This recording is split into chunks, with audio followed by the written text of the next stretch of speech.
Hey guys, so from Stretch Kinetics here, and I want to talk to you today about a couple of terms that get used kind of interchangeably, but they're quite different. And that is flexibility and mobility.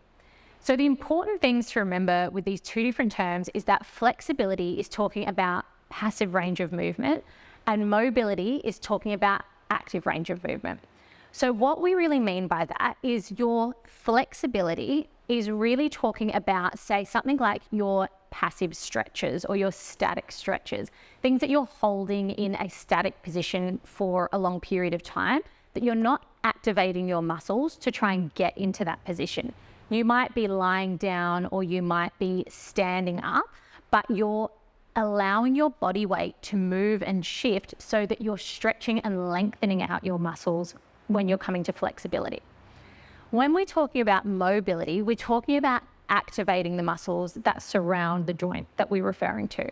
So it's really how these muscles can work to move the joint on their own. So they don't have the force of, say, you pushing back against the floor or of your body weight against it. It's lifting up on its own, and it's the range of mobility that active muscular contraction can create at that joint. So I'm going to give you a couple of examples with these ones here.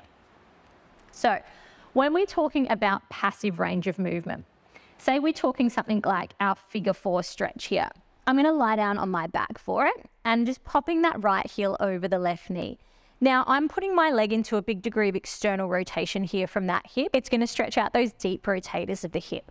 So I'm going to let my hands interlace behind me here, let my head drop down and relax.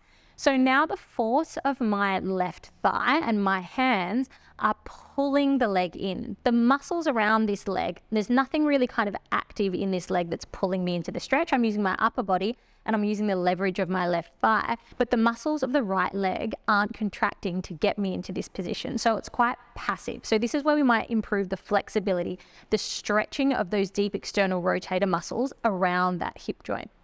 When we're talking about mobility, we might be talking, say, something like our calves. So hands under the shoulders, knees underneath those hips. And it might be more, if you're now looking same hip joint, I'm going to draw my knee in. So I'm using the muscles that flex the hip. I'm using the muscles that abduct the hip, that internally rotate, and then that extend the hip back, and then drawing it down. So this is where I'm looking at the mobility of the hip. So the calves, those controlled articular rotations, are working to strengthen the muscles that are around the joint. So you're working to try and create bigger range of movement at the joint through active movement. Whereas when you're talking about flexibility and the more passive stretches, you're trying to create greater range of movement of that joint from that more passive stretch style. So I hope that makes it a little bit clearer. It does get confusing sometimes, but just remember that flexibility is more that passive range of movement and mobility is more the active range of movement.